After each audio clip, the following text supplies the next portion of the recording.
The scorching June sun painted long shadows across the dusty main street of Willow Creek, a small town nestled in Wyoming Territory, 1878. Nora Landry wiped beads of sweat from her brow as she maneuvered her loaded wagon past the saloon, ignoring the curious glances from the townsfolk who rarely saw a woman traveling alone. At 25, with fiery auburn hair tucked beneath a practical bonnet and determination set in her green eyes, Nora had left behind everything familiar to claim the land her late father had purchased sight unseen. "Miss, you might want to watch that wheel," called out an older man from the general store porch. "Looks about ready to give." Nora nodded her thanks, though she'd noticed the wobble herself miles back. Finding a wheelwright would have to be her first order of business. Even before securing a room at the boarding house she'd been told about in her correspondence with the town's mayor. She pulled her team of horses to a halt outside Miller's General Merchandise and carefully climbed down, her boots raising small clouds of dust as they hit the ground. The store's interior was a welcome respite from the heat, though not by much. Shelves lined with necessities stretched from floor to ceiling, and the scent of coffee, leather, and tobacco mingled in the air. Nora approached the counter where a middle-aged woman with kind eyes greeted her. "Afternoon, miss. You must be new to these parts." "Just arrived," Nora confirmed. "I'm looking for information on a good wheelwright and perhaps directions to Mrs. Harrison's boarding house." "Wheelwright would be Quinn Porter," the woman replied. "Best in 3 counties, though." She hesitated. "He keeps to himself these days. Shops at the end of town, can't miss it." Something in the woman's tone gave Nora pause, but she needed that wheel fixed if she was to make it out to her father's land. "Thank you. I'll head there straight away." "I'm Martha Miller, by the way," the shopkeeper added. "My husband and I run this place. Anything you need, you come see us." Nora thanked her again and purchased a few supplies before heading back into the heat. She led her horses down the street, the wagon making an increasingly worrying sound as the wheel threatened to come loose entirely. At the far end of town, a weathered wooden sign hung above a large workshop, "Porter's Wagon Works and Smithy." The large doors stood open, but the interior was dim compared to the bright day outside. Nora hesitated at the entrance, allowing her eyes to adjust. The workshop was immaculate, tools hung in precise order on the walls, wood shavings swept into neat piles, a forge glowing red in the corner. Yet there was no sign of the proprietor. "Hello," she called out, stepping further inside. "Mr. Porter." She made her way deeper into the shop, noticing detailed woodwork on partially completed wagon wheels and cabinetry that spoke to skilled craftsmanship. Through a doorway at the back, Nora glimpsed movement and followed it into what appeared to be a small office. That's when she saw him. Tall and broad-shouldered, a man stood with his back to her, staring down at something in his hands.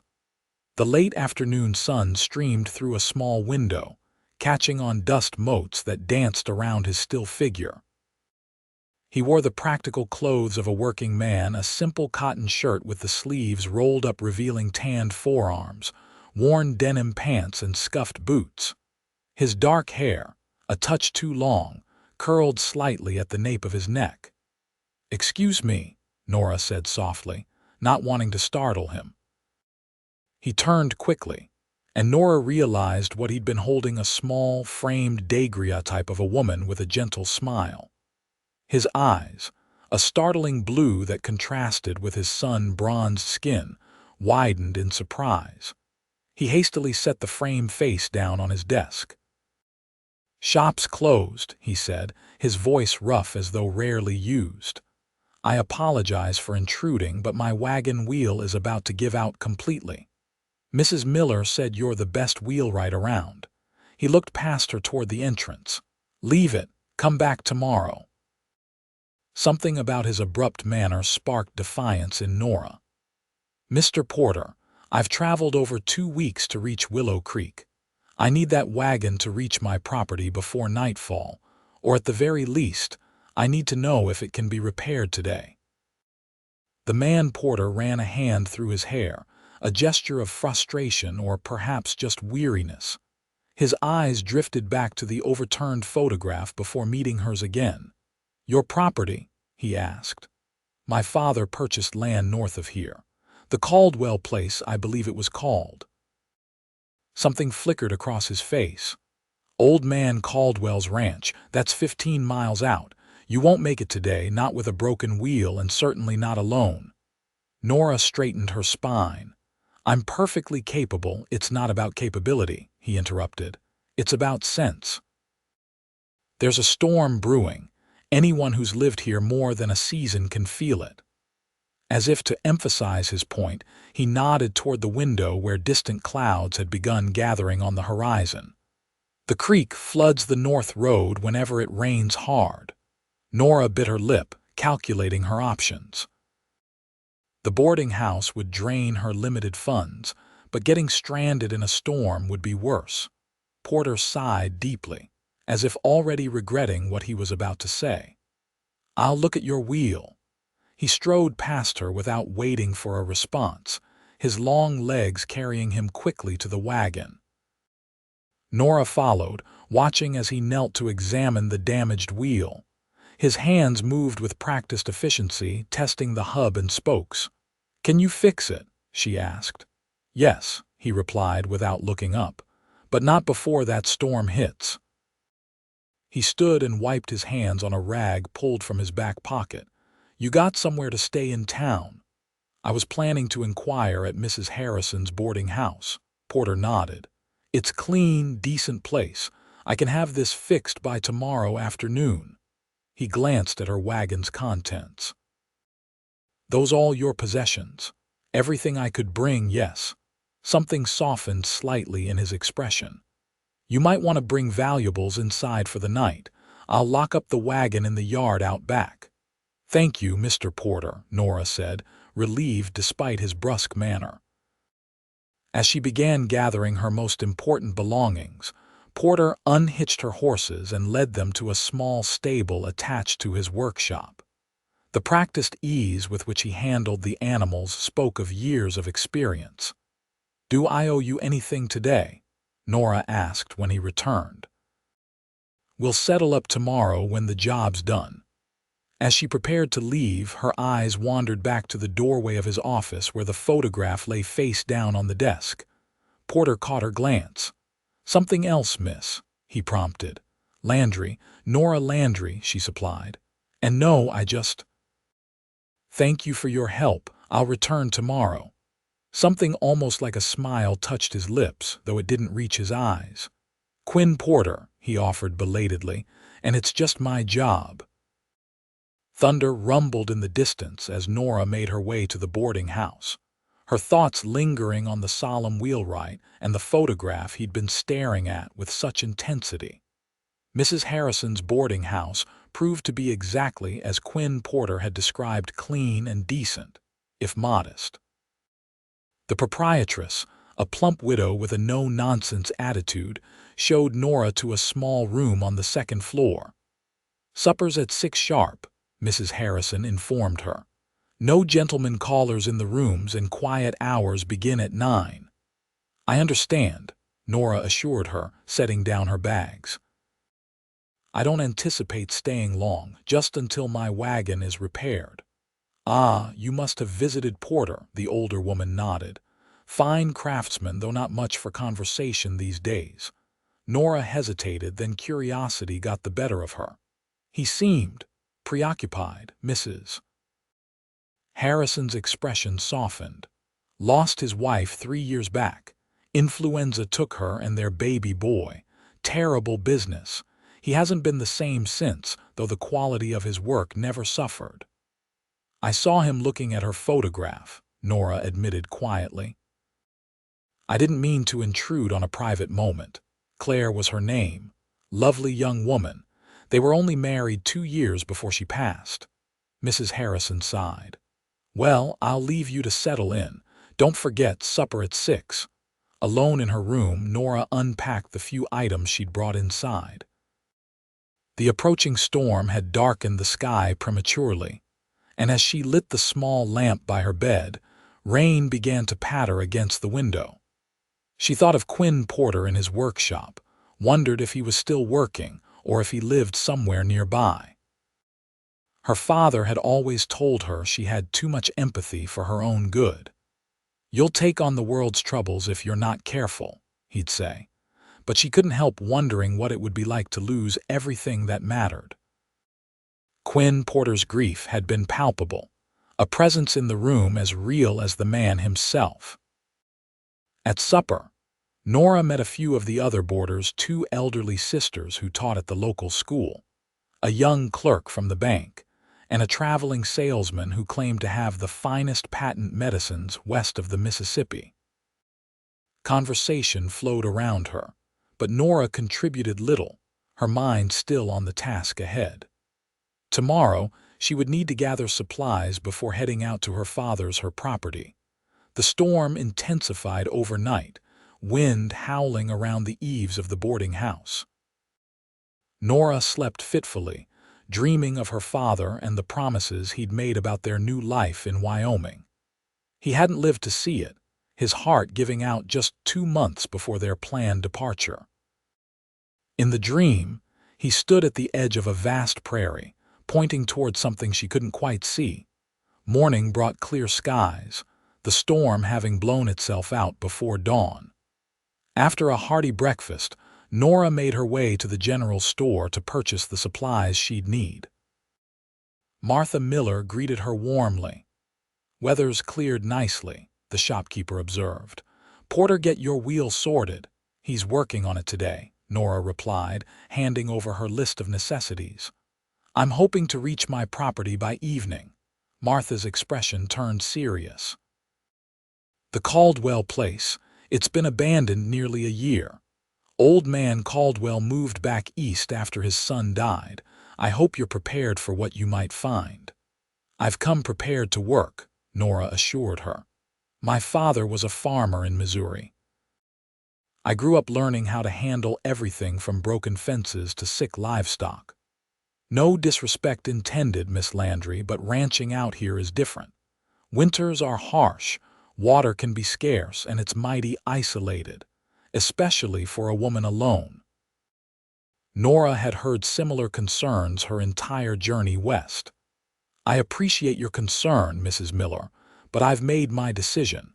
This land is my inheritance, and I intend to make it work."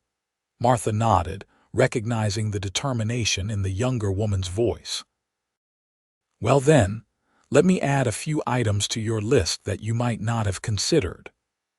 By the time Nora left the general store, her supplies had nearly doubled, along with her knowledge of local conditions and challenges.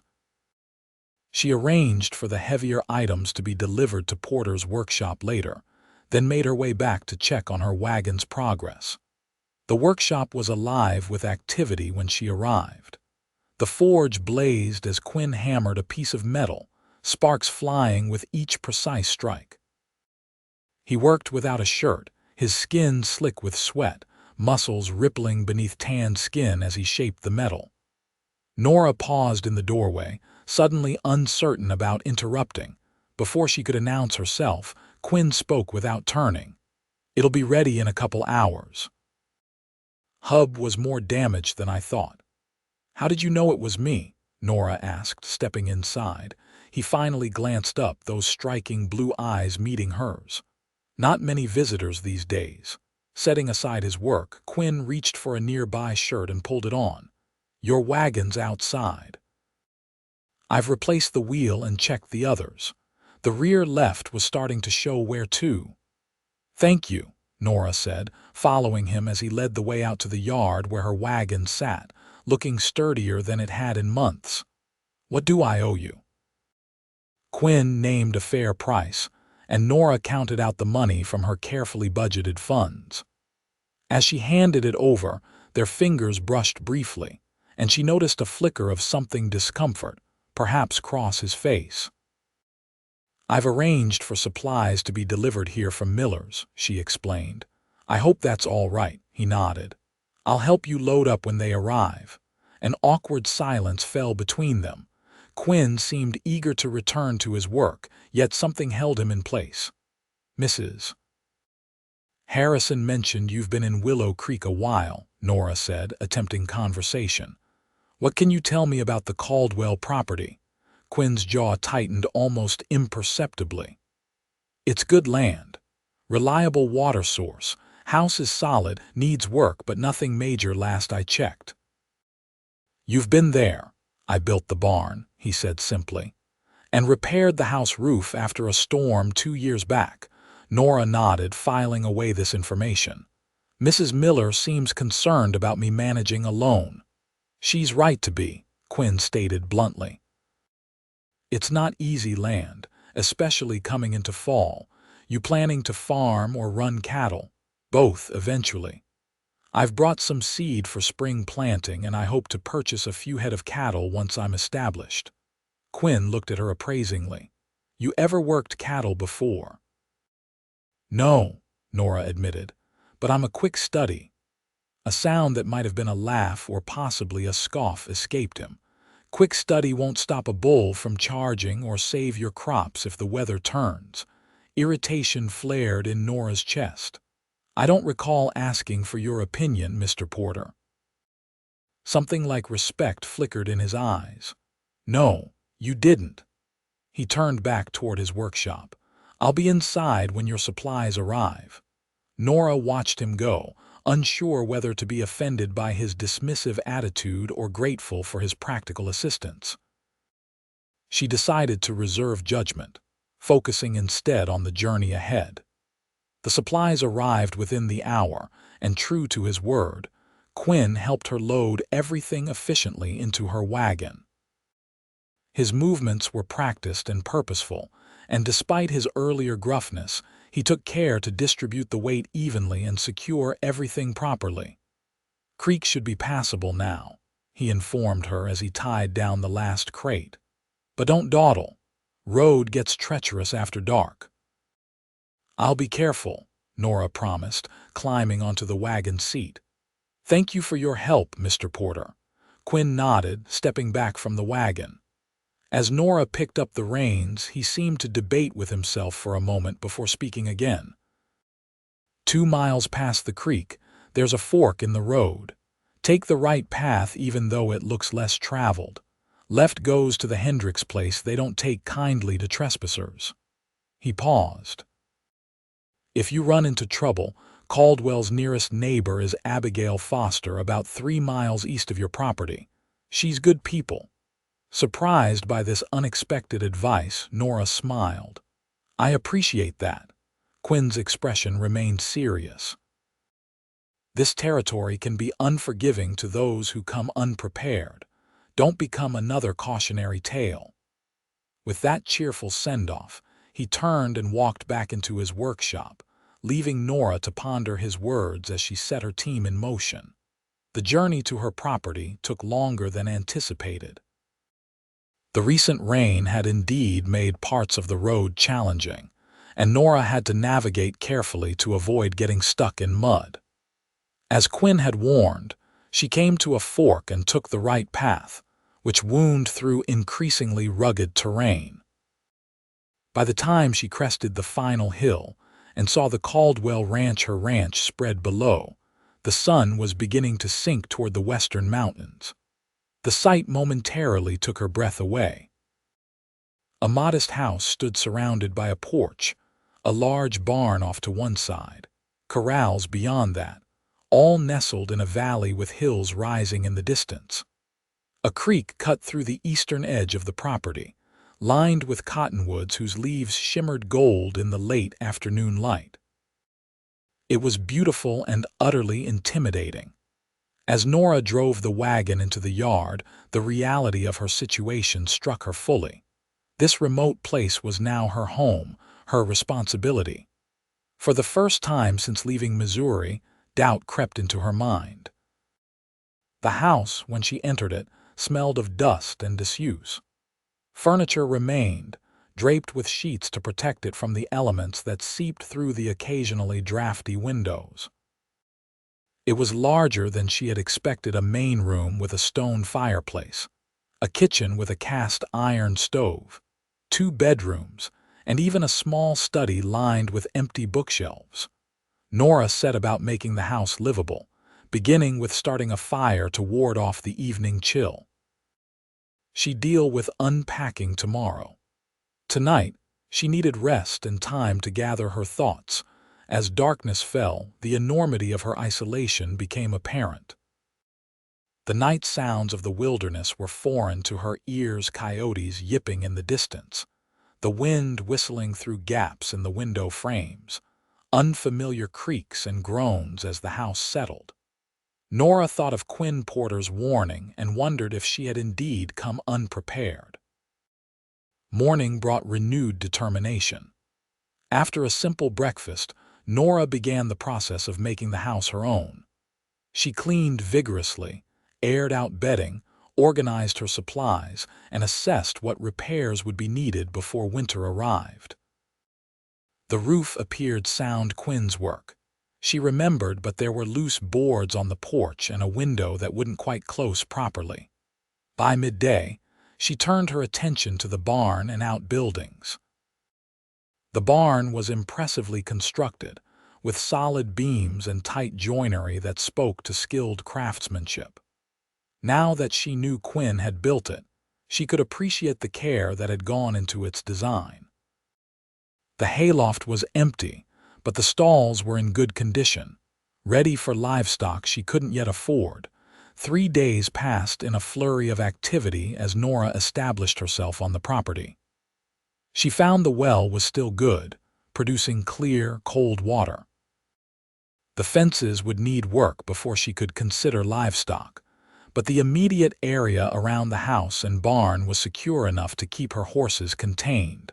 On the 4th day, as Nora was repairing loose boards on the porch, she heard the approach of horses.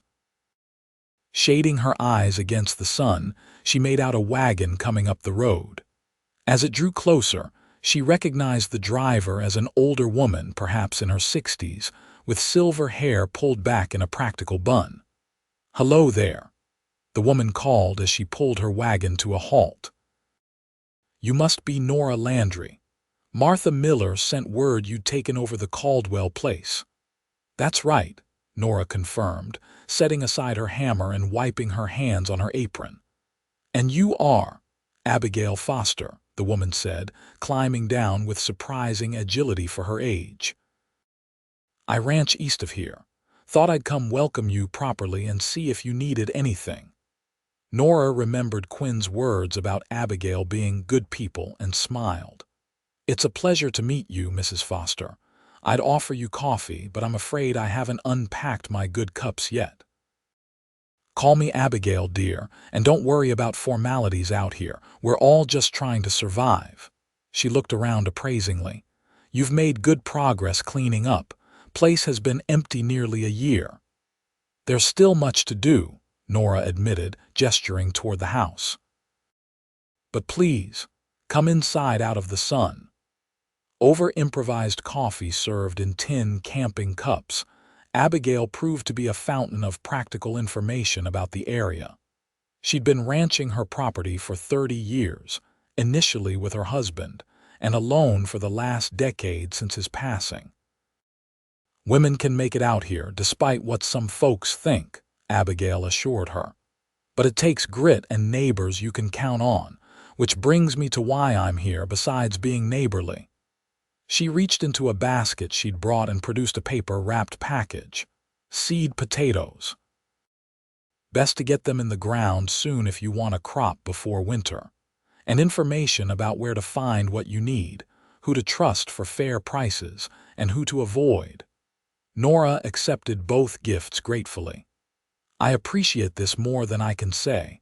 I've been wondering how to proceed with planting."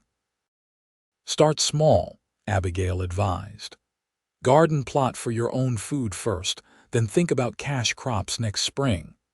As for livestock, you'd be wise to wait until you're more established, but I've got 2 milk cows about to calve. You're welcome to one of the calves if you can manage the care." By the time Abigail departed, Nora felt considerably less overwhelmed. The older woman had promised to return in a few days to help with the potato planting and had extended an open invitation to visit her ranch anytime. "One more thing," Abigail said as she climbed back onto her wagon. "If you need repairs beyond what you can handle yourself, Quinn Porter in town is the best. Keeps to himself but does honest work." "We've met," Nora replied. "He fixed my wagon wheel." Something knowing flickered in Abigail's eyes. "Did he now? Interesting." "He rarely takes jobs that require direct dealing with customers these days. Usually sends his apprentice when a face-to-face is needed." "He has an apprentice?" Nora asked, surprised. She hadn't seen anyone else at the workshop. "Young fellow named Timothy, works afternoons mostly." "Quinn must have seen something in you to handle your repair personally." With a thoughtful expression, Abigail flicked the reins and set her team in motion. "See you in a few days, Nora Landry." The next week passed in a blur of hard work. With Abigail's help, Nora planted potatoes and started a small vegetable garden, fencing it carefully against wildlife. She repaired what she could around the property and made a list of materials she'd need for more substantial projects. The days were long and exhausting, but Nora found satisfaction in the tangible progress she was making. 10 days after arriving at the ranch, Nora hitched her wagon for a return trip to Willow Creek. Her supplies were running low, and she needed lumber and tools that hadn't been on her original list. The journey seemed shorter now that she knew the way, and by mid-morning, she was tying her horses outside Miller's General Store. "Miss Landry," Martha greeted her warmly. "We were beginning to wonder if the wilderness had swallowed you whole.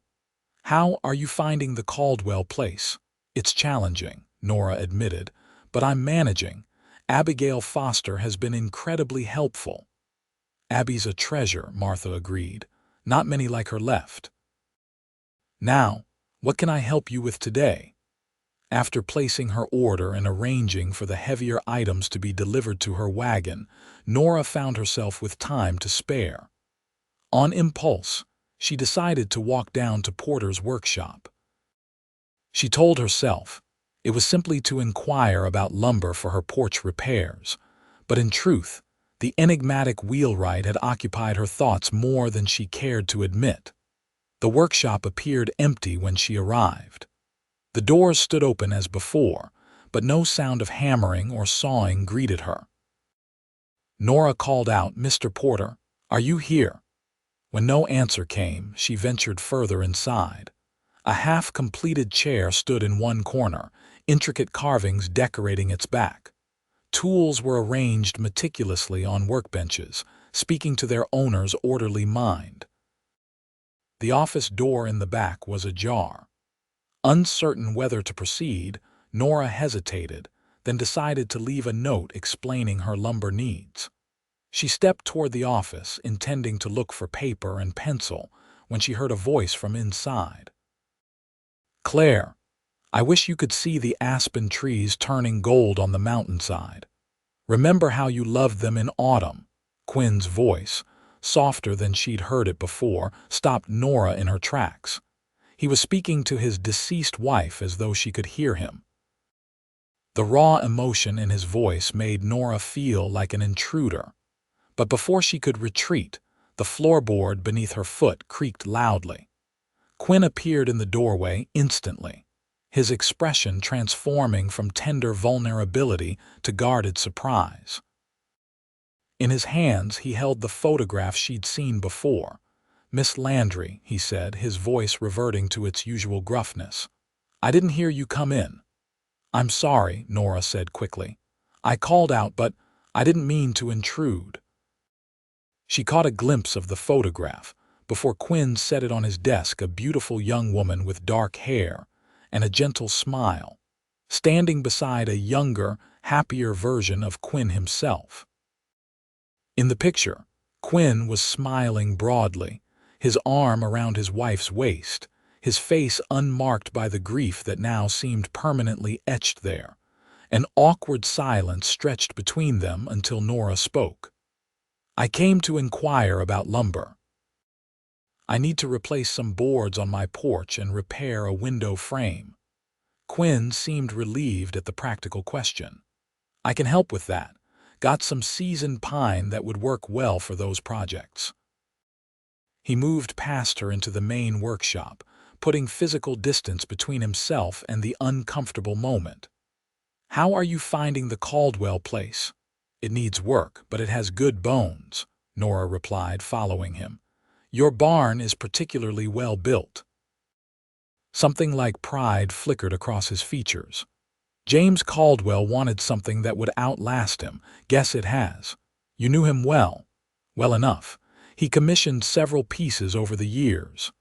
Quinn began selecting lumber from a rack against the wall. "This should do for your porch." "How's the roof holding up?" "Still sound, thanks to your repairs, I hear." Quinn nodded, measuring and marking the boards with efficient movements. "I can deliver these tomorrow if that works for you. Might be able to help with that window frame too." Easier to build it right the first time than fix it twice. Surprised by the offer, Nora hesitated. "I wouldn't want to take you away from your other work." "Not much on the schedule right now." He continued working, not meeting her eyes. "Besides, windows can be tricky if you're not used to them." "Then I would appreciate the help," Nora said, wondering at this unexpected offer from a man who clearly preferred solitude. As Quinn continued selecting materials, a young man of perhaps 17 entered the workshop from a side door. "Mr. Porter, I finished sharpening those." He stopped short upon seeing Nora. "Oh, excuse me, madam. Timothy, this is Miss Landry," Quinn introduced them. "She's taken over the old Caldwell ranch. Miss Landry, my apprentice, Timothy Wells." The boy nodded politely. "Pleasure to meet you, Miss Landry. Mr. Caldwell's place is mighty nice, though it's been sitting empty a while." "So I've discovered," Nora smiled, "but it's coming along." "Timothy, load these boards into Miss Landry's wagon when you're done with those tools," Quinn instructed. "And check our supplies of window glass. We'll need to bring some tomorrow." "Tomorrow, sir?" Timothy asked, looking between them curiously. "Miss Landry needs a window frame repaired. I'll be riding out in the morning to take care of it." Quinn's tone discouraged further questions. After arranging the details and settling payment for the lumber, Nora bid them goodbye and continued her errands in town. As she left the workshop, she couldn't help glancing back. Quinn had returned to his office, and through the doorway, she saw him pick up the photograph once more. The following morning dawned clear and crisp, with a hint of autumn in the air.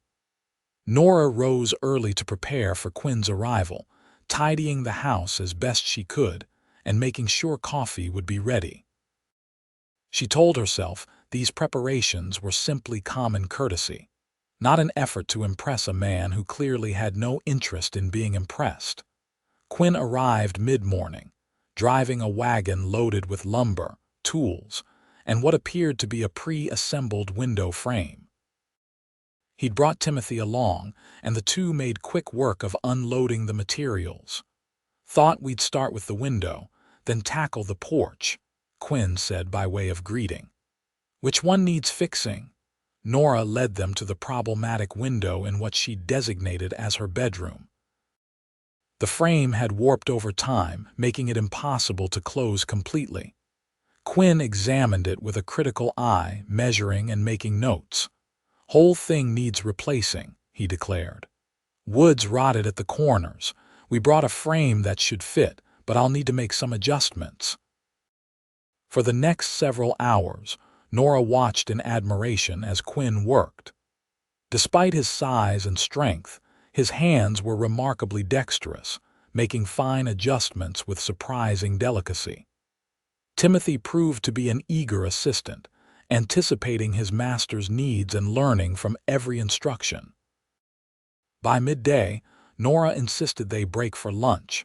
She'd prepared a simple meal of bean soup and corn bread served at the kitchen table. "This is mighty good, Miss Landry," Timothy said enthusiastically after his first bite. "Thank you, Timothy, and please call me Nora." Quinn ate quietly, his manners impeccable despite his rough exterior. Occasionally, Nora caught him looking around the kitchen with a pensive expression. "Something wrong with the house, Mr. Porter?" she finally asked. "No," he said, then after a moment added, "just remembering. I helped James install that stove 5 years back. Claire had one similar in our home." It was the first time he'd voluntarily mentioned his wife. Nora treaded carefully.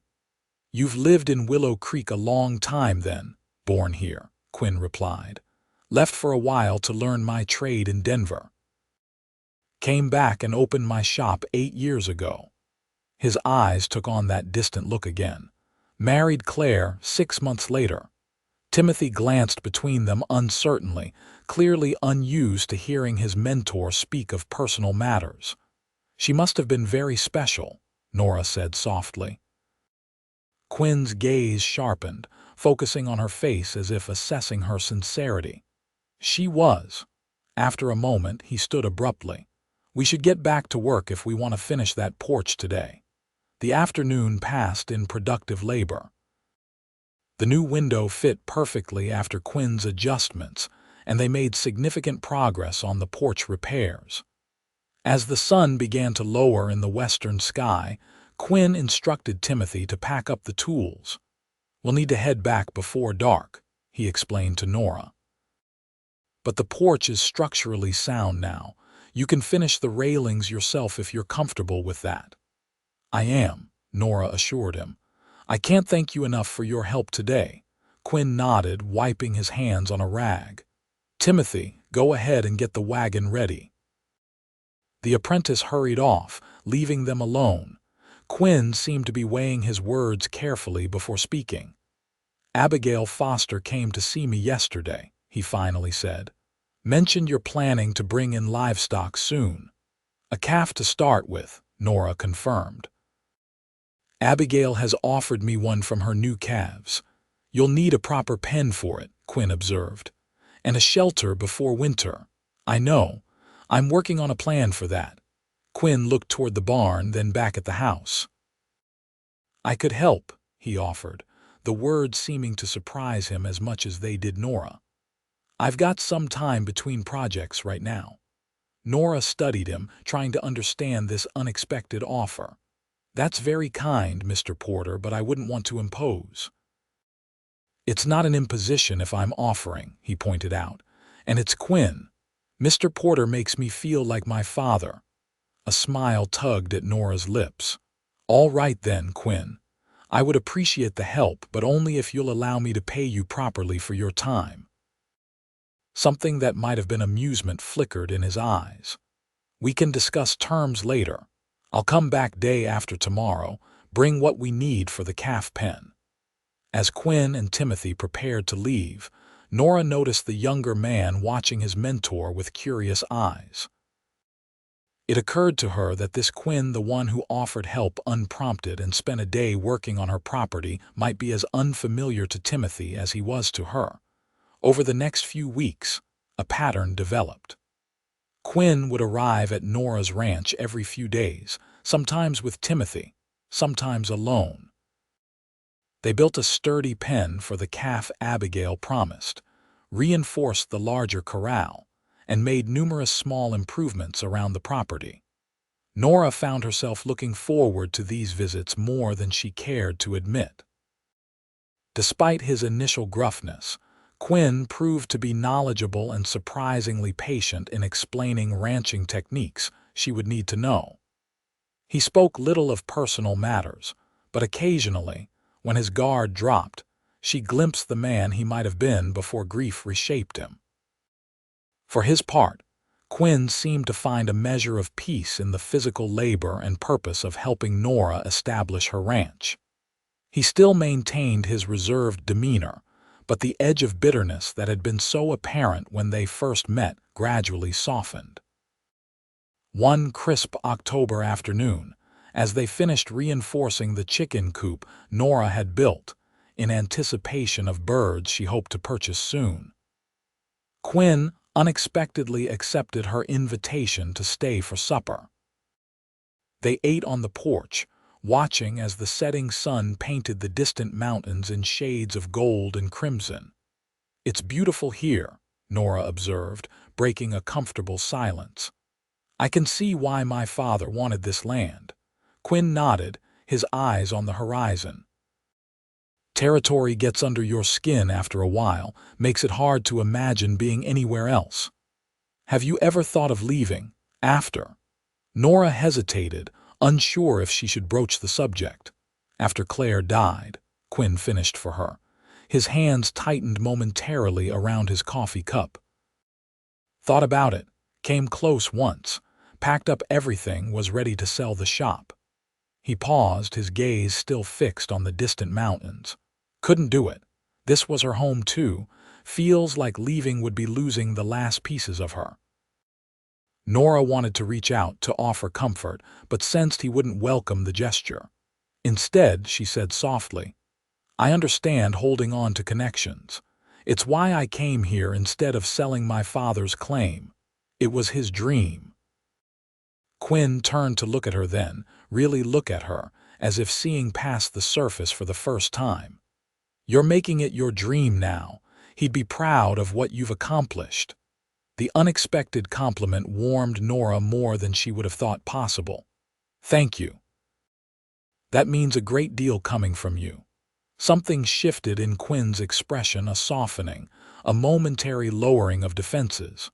For a heartbeat, Nora thought he might say more, but the moment passed as he stood and collected his hat. "I should head back before it gets too dark," he said. "I'll return next week to help with that root cellar you wanted to dig out." Nora walked him to his horse, a magnificent chestnut gelding that stood patiently in her yard. As Quinn prepared to mount, he paused, reaching into his saddlebag. "Almost forgot. Brought you something." He pulled out a small cloth-wrapped package and handed it to her. "Noticed your door latch was wearing thin. Made this to replace it." Unwrapping the cloth, Nora found an exquisitely crafted iron door latch, the handle fashioned into a delicate leaf pattern. The craftsmanship was remarkable, blending practicality with unexpected beauty. "Quinn, it's beautiful," she said, genuinely touched by the gift. "Just practical," he demurred, though his eyes revealed satisfaction at her reaction. "Old one might have given out midwinter. Can't have you getting snowed in with a broken door. Still, thank you. I'll treasure it." Something flickered across his face at her words, discomfort, perhaps, or an emotion he wasn't ready to name. With a nod, he mounted his horse and rode away, the sound of hoofbeats gradually fading into the gathering dusk. That night, as Nora installed the new latch on her front door, she reflected on the enigmatic man who had crafted it. Quinn Porter was a study in contradictions, capable of creating objects of beauty, yet seemingly uncomfortable with appreciation.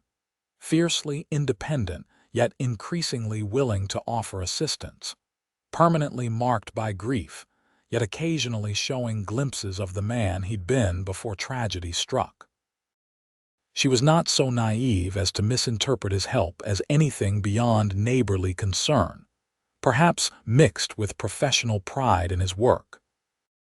Yet she couldn't deny the warmth that spread through her when he appeared on the horizon, or the way conversations with him lingered in her mind long after he'd departed.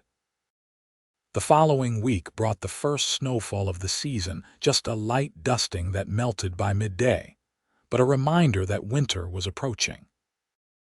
Nora worked feverishly to complete her preparations, harvesting the last of her garden vegetables, stocking firewood, and ensuring all structures were weathertight.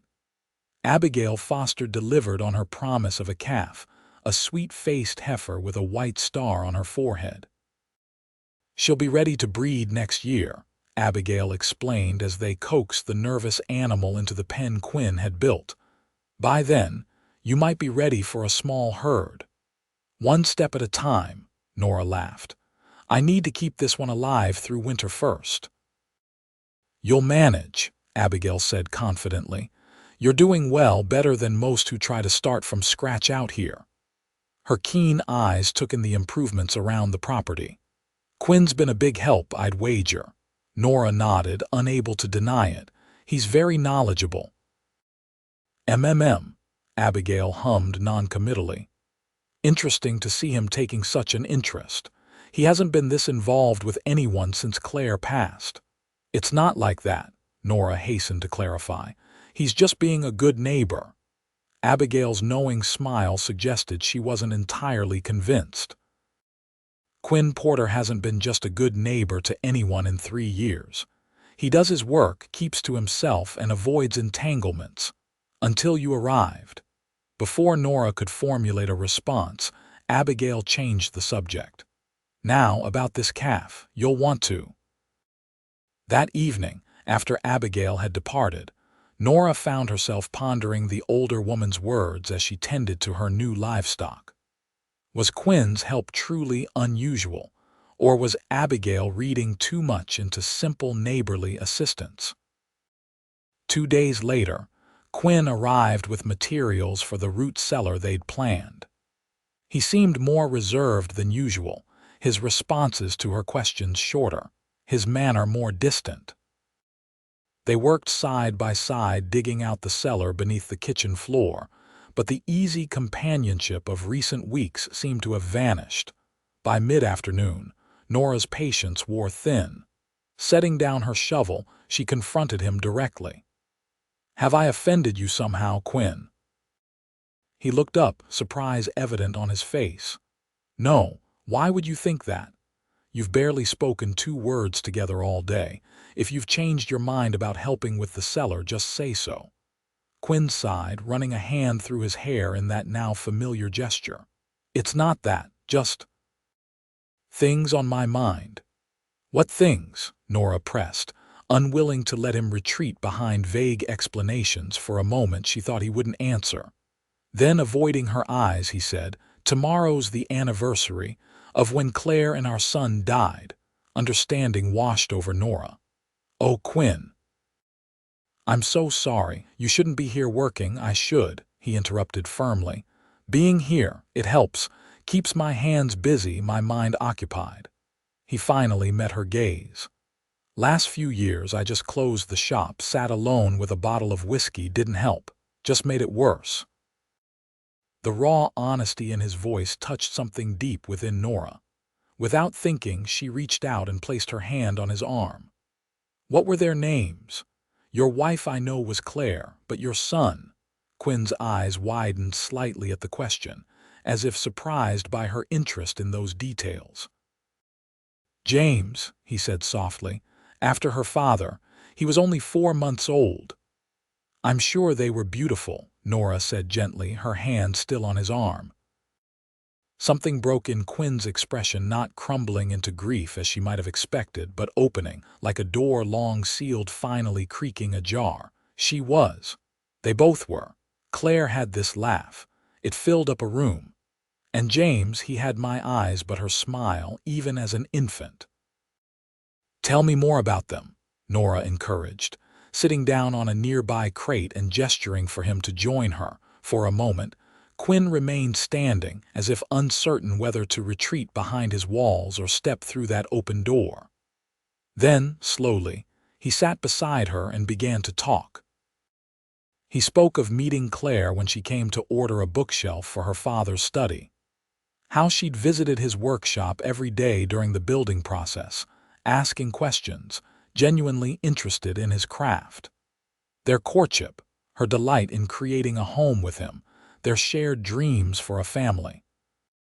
She wanted 4 children, Quinn said, a sad smile touching his lips. Said a big family would fill the house with joy. As he spoke, something shifted between them, a deepening of understanding, a bridge forming over the chasm of their different experiences. Nora listened, occasionally asking questions but mostly allowing Quinn the space to share memories long kept private. Eventually, the light fading from the sky reminded them of the unfinished work. Quinn stood, offering Nora his hand to help her up. "We should get back to it if we want to finish before dark." They completed the root cellar in companionable silence, the tension of earlier completely dissolved. As Quinn prepared to leave, Nora impulsively invited him to dinner the following evening, the anniversary he dreaded. "You shouldn't be alone," she said when he hesitated. "Just a simple meal between friends, nothing more." Quinn studied her face for a long moment before nodding. "All right, thank you." The next day, Nora put extra care into preparing dinner. She used precious supplies from her dwindling stores to make a stew with beef purchased from Abigail, fresh bread, and an apple pie with fruit she'd dried earlier in the fall. She told herself it was simply a gesture of comfort for a grieving friend, not an effort to impress. Quinn arrived as the sun was setting, his horse's hooves crunching on the light dusting of snow that had fallen that morning. He'd clearly made an effort with his appearance clean-shaven, hair neatly trimmed, wearing a pressed shirt she hadn't seen before under his usual coat. "Brought something," he said by way of greeting, holding out a bottle of good whiskey. "Thought we might have a toast to absent loved ones." Dinner proved to be more comfortable than Nora had dared hope. Quinn complimented her cooking sincerely, and conversation flowed more easily than ever before. He asked questions about her life in Missouri, her father, the journey west, showing genuine interest in her story for the first time. After the meal, they moved to sit by the fireplace, glasses of whiskey in hand. The warm glow of the fire painted the room in soft light, making it feel more like home than it had since Nora's arrival. "To those we've lost," Quinn said quietly, raising his glass. "May we honor their memory by living well." "To those we've lost," Nora echoed, touched by the sentiment. They sipped in companionable silence, watching the flames dance. After a while, Quinn spoke again, his voice thoughtful. "Thank you for tonight. It's been easier than I expected, this day." "I'm glad," Nora replied simply. Quinn turned to look at her, firelight reflected in his blue eyes. "You remind me of her sometimes. Not in looks, Claire was dark where you're fair, but in spirit. She had that same determination, the unwillingness to back down from a challenge." "I'll take that as a compliment," Nora said softly. "It is." Quinn set his glass down and reached into his coat pocket. "I wanted to show you something." He withdrew the photograph Nora had seen him staring at in his workshop, handing it to her carefully. In the better light, she could see details she'd missed before. Claire Porter had been beautiful, with dark hair arranged fashionably and intelligent eyes that seemed to look directly at the viewer. She stood close to Quinn, her hand resting on his arm, both of them smiling at the camera. The happiness in Quinn's face was striking, an expression Nora had never seen on him in person. "She's lovely," Nora said truthfully, returning the photograph. "You look very happy together." "We were." Quinn looked down at the image, his finger tracing the outline of Claire's face. "For a long time after she died, I couldn't even look at this without falling apart, kept it face down on my desk." "And now?" Nora asked gently. Quinn was quiet for a moment, considering. "Now I can remember the joy without being consumed by the loss, at least some days." "That's progress," Nora observed. "I suppose it is." He carefully tucked the photograph back into his pocket. "When you found me that first day, staring at this picture, it was the first time in 3 years I'd realized I was smiling at a memory of her instead of just feeling the pain." Nora's heart quickened at this revelation. "What memory?" A genuine smile softened Quinn's features. "Our wedding day. Claire insisted on having violets in her bouquet because they were blooming when we first met." The photographer had just told a terrible joke to make us smile for the camera, and Claire was trying so hard not to laugh that she was practically shaking. Right after this was taken, she burst into giggles and couldn't stop. The fondness in his voice as he shared this moment was a marked contrast to the guarded man Nora had first met. Impulsively, she reached out and covered his hand with her own. "I didn't know I could smile again when thinking about her," Quinn admitted quietly. "Not until recently." His eyes met Nora's, and something passed between them, unspoken but palpable. For a breathless moment, it seemed he might lean closer, but instead he gently withdrew his hand and stood. "It's getting late. I should head back before the trail gets too dark."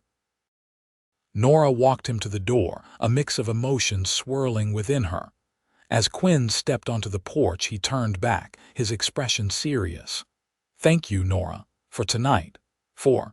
He seemed to search for the right words, for helping me remember how to be among the living again."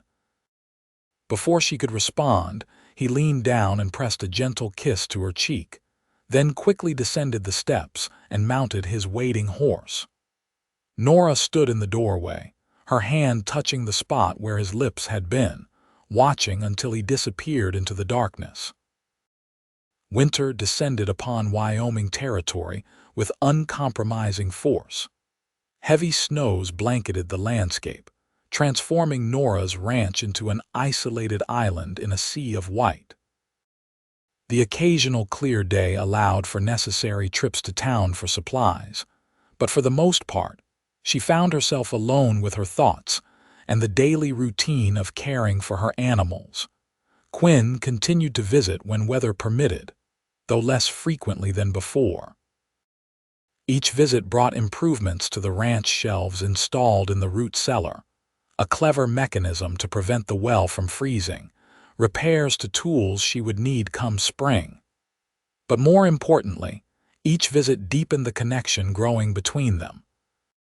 The changes in Quinn were subtle but unmistakable.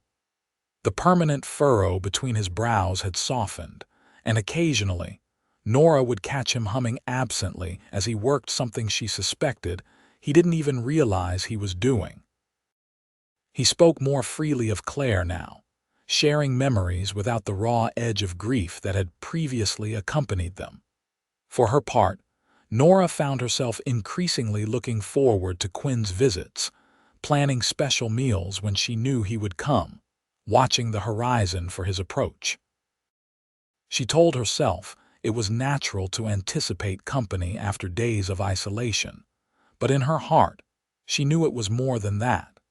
As January gave way to February, a particularly vicious blizzard swept through the territory. For 3 days, Nora remained inside, venturing out only to tend to her livestock in the barn.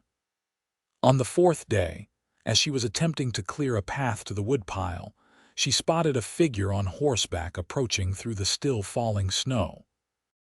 Quinn dismounted before his horse had fully stopped, hurrying toward her with concern evident on his face.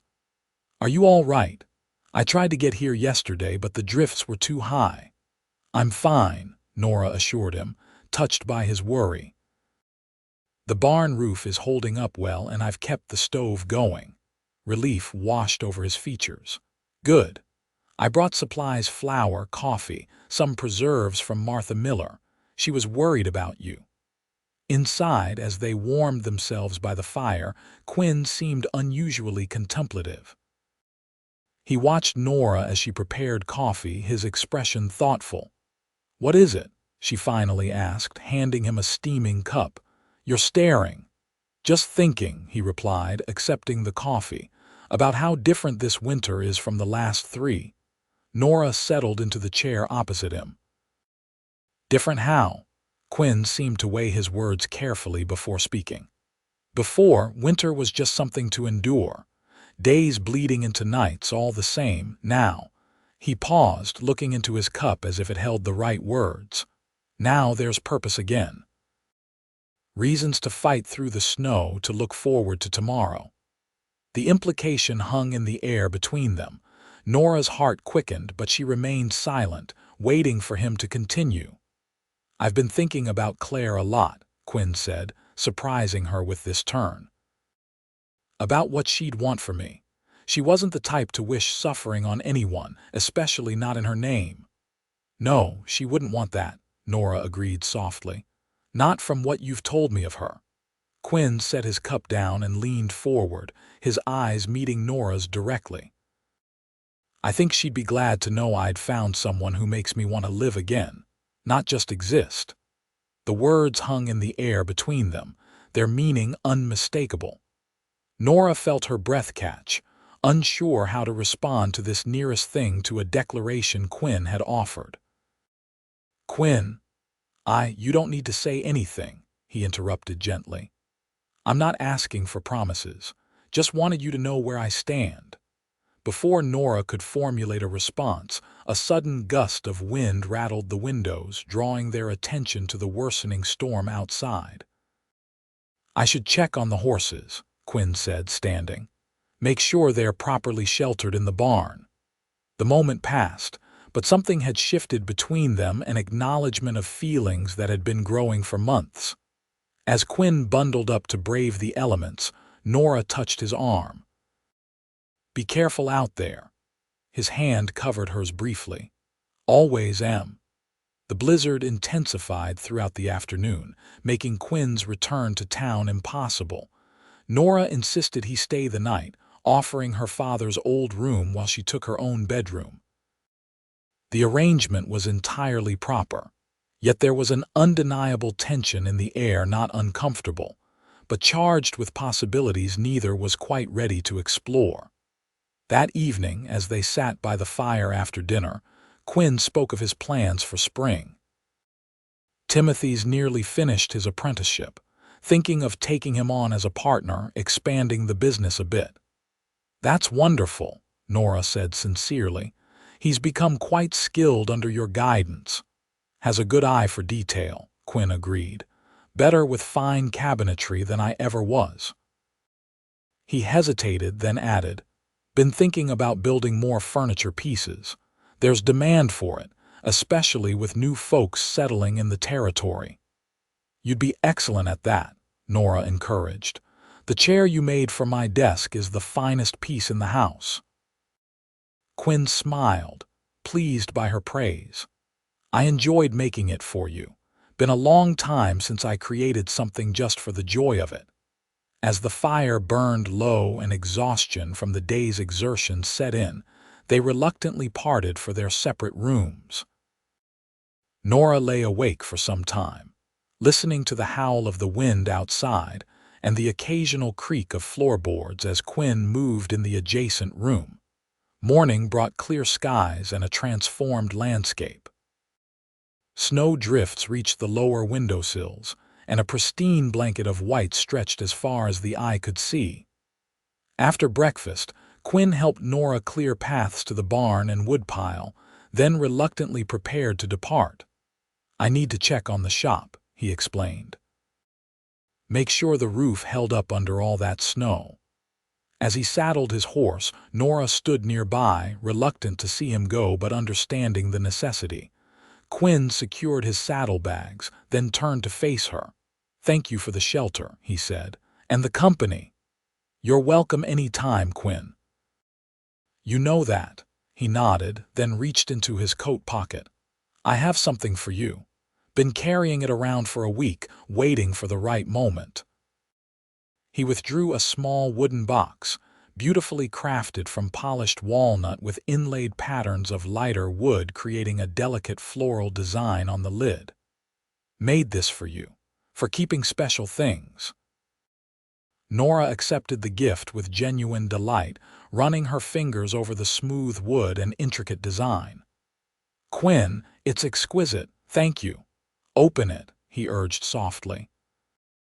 Inside, nestled on a lining of deep blue velvet, lay a silver brooch in the shape of a violet, the flower Quinn had mentioned Claire carried on their wedding day. Confusion crossed Nora's face as she lifted it carefully. "Quinn, I don't understand. This was Claire's." "No," he shook his head. "I made it. Had a silversmith in town help with some of the finer work. The violet. It represents new beginnings for me. Thought it might for you too. Understanding dawned, bringing with it a wave of emotion. Quinn wasn't offering Claire's possessions to Nora, he was creating something new, inspired by precious memories but looking toward the future. "It's beautiful," she whispered, deeply touched by the thoughtfulness behind the gift. Quinn reached out, his hand gently cupping her cheek. "So are you, Nora Landry, more than you know." The kiss, when it came, was gentle and questioning, a beginning rather than a culmination. Nora responded with equal tenderness, her free hand coming to rest against his chest, feeling the steady beat of his heart beneath layers of wool and cotton. When they parted, Quinn's eyes held a light she'd never seen before, hope, unmistakable and bright. "I'll return in a few days, weather permitting. We need to finish reinforcing that north fence before the spring thaw." Nora smiled at this perfect blend of practicality and promise. "I'll be here." As she watched him ride away, the silver violet brooch clutched in her hand, Nora felt a certainty she hadn't experienced since arriving in Wyoming. Whatever the future held, she would face it alongside a man who understood loss but was brave enough to reach for happiness again. The remainder of winter passed with increasing closeness between Nora and Quinn. His visits became more frequent as weather allowed, and each departure grew more difficult for both of them. They worked side by side preparing the ranch for spring, repairing fences, planning garden plots, discussing which livestock Nora might add when finances permitted. In town, their evolving relationship drew notice but little surprise. Martha Miller expressed approval when Nora stopped by the general store one bright March day. About time Quinn Porter remembered how to live again. "You're good for him." Abigail Foster was more direct during her monthly visit to check on Nora's progress. "So, you and Quinn Porter." "Can't say I'm surprised. Saw it coming months ago." "Is it that obvious?" Nora asked, slightly embarrassed. "To anyone with eyes," Abigail laughed. "He looks at you the way a man dying of thirst looks at water, and you're not much better at hiding your feelings, my dear." As spring transformed the landscape, bringing new growth and possibilities, Quinn spent an entire week at the ranch helping Nora plant her expanded garden and repair winter damage to the outbuildings. On the final evening before he needed to return to town to fulfill waiting orders, they sat on the porch watching the sunset paint the sky in brilliant colors. "I've been thinking," Quinn said, his voice thoughtful, "about the future."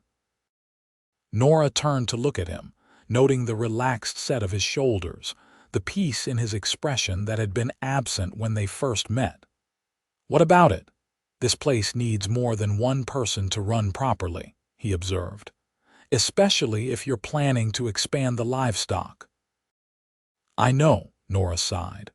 "I've been considering hiring help come summer, but I'm not sure I can afford it yet." Quinn took her hand, his thumb tracing patterns on her palm. "That's not exactly what I meant." Realization dawned slowly as Nora met his steady gaze. "Quinn." He shifted to face her more directly.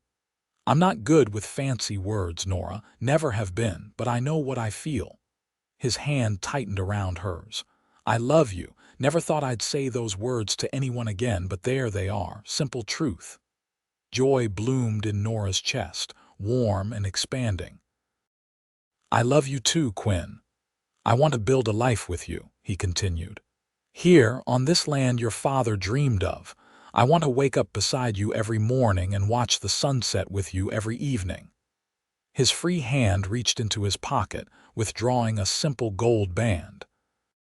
"I want you to be my wife if you'll have me."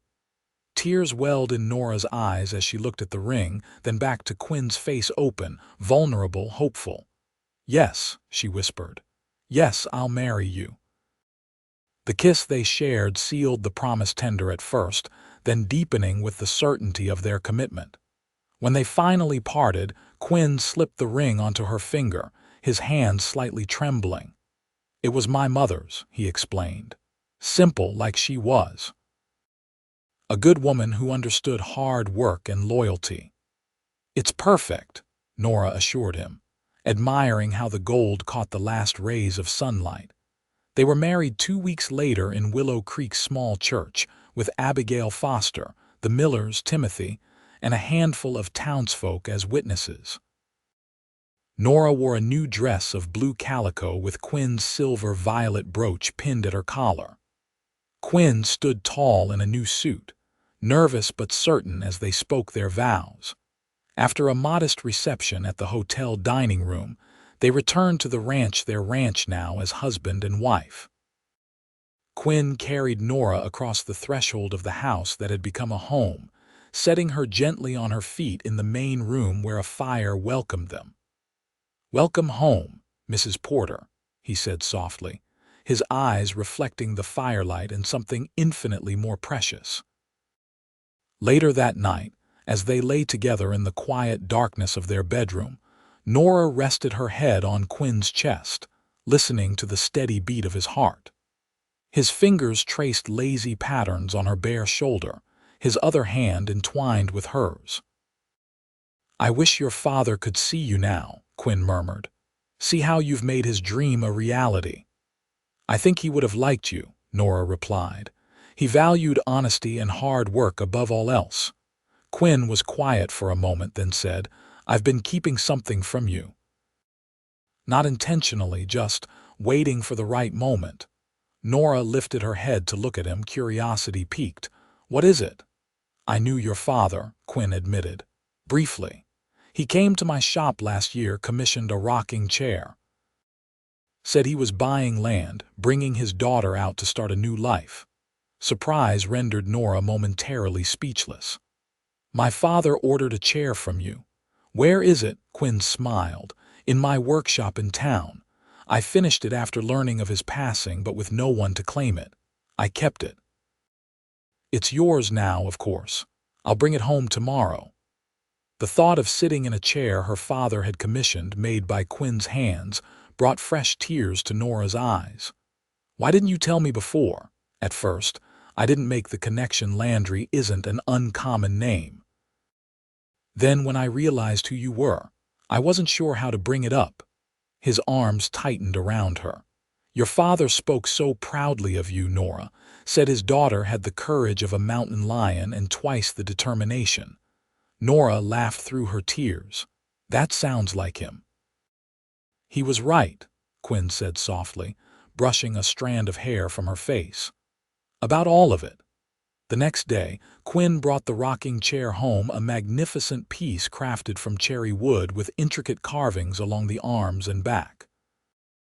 Nora ran her hands over the smooth wood, feeling the connection to her father and to Quinn in every curve and detail. "It's beautiful," she whispered. "Perfect for the porch in summer or by the fire in winter." "That's what he said," Quinn smiled. "He had good taste." Spring flowed into summer, and the ranch flourished under their combined care. Quinn maintained his workshop in town, with Timothy managing day-to-day operations while Quinn split his time between crafting furniture and helping Nora expand the ranch. They added 6 cows to join the now-grown heifer, a small flock of chickens, and 2 workhorses to complement Nora's original team. The house evolved as well, with Quinn crafting new furniture pieces during the quieter winter months, a dining table large enough for future family gatherings, a desk for the small study, cradles for children they hoped would come. On warm summer evenings, they would sit on the porch in matching rocking chairs. Quinn had crafted a second one to accompany Nora's father's commission, and watch the sun set behind the distant mountains. Sometimes they spoke of plans for the future. Sometimes they reminisced about the past, but always there was a sense of contentment, of rightness in their shared life. One such evening, as autumn began painting the landscape in golds and reds, Nora glanced over to find Quinn looking at her with an expression of wonder. "What is it?" she asked, smiling at his intent gaze. "Just thinking about how life changes," he replied. "A year ago I was a man half dead going through the motions. Now—" His hand reached for hers, fingers intertwining. "Now I can hardly remember what that emptiness felt like." "Do you ever feel guilty?" Nora asked gently. "About being happy again?" Quinn considered the question seriously. "Sometimes. Early on, more often. But then I remember what Claire was like, how she embraced joy, sought it out, created it wherever she went." His thumb traced the wedding band on Nora's finger. "She wouldn't want her memory to be a burden. She'd want it to be a blessing." "I think she'd be proud of the man you are," Nora said softly. "The man you've become." Quinn's smile held both gratitude and love. "I keep her photograph on our dresser because she'll always be part of who I am, but I wake up each morning looking forward, not back." In December, as the first snows of winter blanketed the ranch in pristine white, Nora confirmed what she'd suspected for several weeks: they were expecting a child. Quinn's response was everything she could have hoped for: joy mingled with protective concern, already planning additions to the house and modifications to their daily routines. "Boy or girl, doesn't matter," he declared, his hand resting gently on her still flat stomach. "Just healthy and strong like their mother. And kind and talented like their father," Nora added, covering his hand with her own. That night, as they lay in bed discussing names and plans, Quinn grew suddenly serious. "I want to tell you something, but I'm not sure how." "Just say it," Nora encouraged. "Whatever it is." Quinn took a deep breath. "When Claire died along with our son, I thought that was the end of my chance at family. Didn't want another chance, if I'm honest. The risk seemed too great."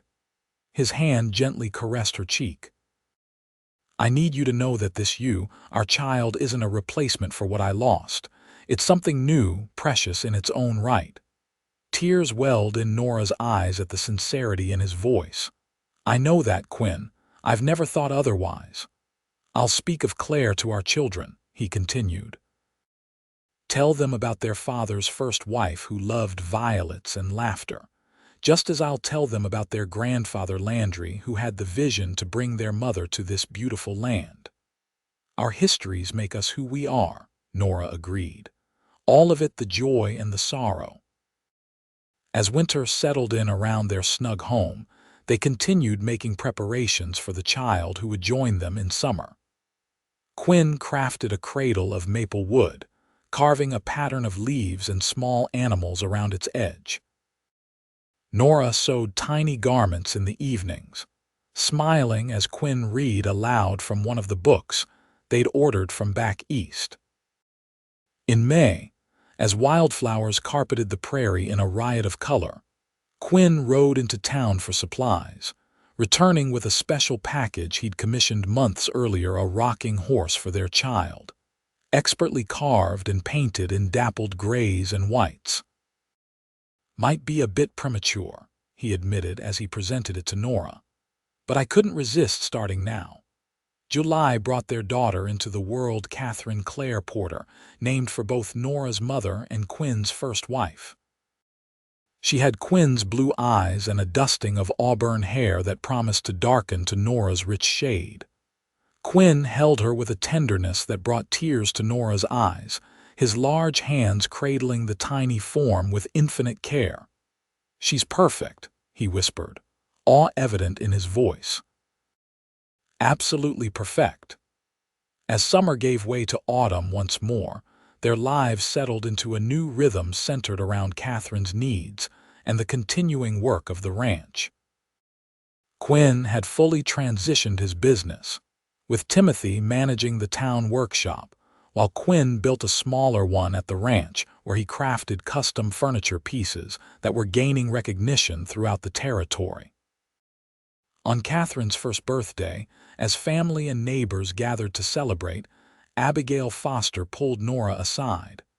"You've done well, both of you," the older woman observed, watching as Quinn showed their daughter how to pet a new foal. "Built something special here." "We have," Nora agreed, her heart full as she observed her husband and daughter. "Though I never imagined this life when I first arrived." "Best things in life are rarely what we imagine," Abigail said wisely. "They're better if we're brave enough to embrace them." Later that evening, after the guests had departed and Catherine was asleep in her cradle, Quinn and Nora sat on their porch in the gathering dusk. The ranch spread before them, evidence of their hard work and shared vision everywhere they looked: the expanded barn, the thriving garden, the small herd of cattle grazing in the distance. "Happy?" Quinn asked, taking Nora's hand in his. "Completely," she replied without hesitation. "And you?" Quinn's smile was answer enough, but he spoke anyway. "More than I ever thought possible again." From his pocket, he withdrew a familiar object, the photograph of Claire that had once been his most treasured possession. "I've been thinking it's time for this to go into that box I made you. Not forgotten, but part of our history now, not our daily present." Nora understood the significance of this gesture. "Are you sure?" "I am." His eyes, clear and certain, met hers. "I'll always honor her memory, but my heart is here now with you, with Catherine, with our life together." As the stars appeared one by one in the darkening sky, they sat in companionable silence, hands linked, hearts aligned. The journey that had brought them together from grief and uncertainty to love and purpose had transformed them both in ways neither could have anticipated that day, when she first found him staring at his wife's photograph. Quinn Porter had indeed learned to smile again, not just fleetingly at a cherished memory, but fully and frequently at the new life. He and Nora had built together a life that honored the past while embracing the promise of all the days to come.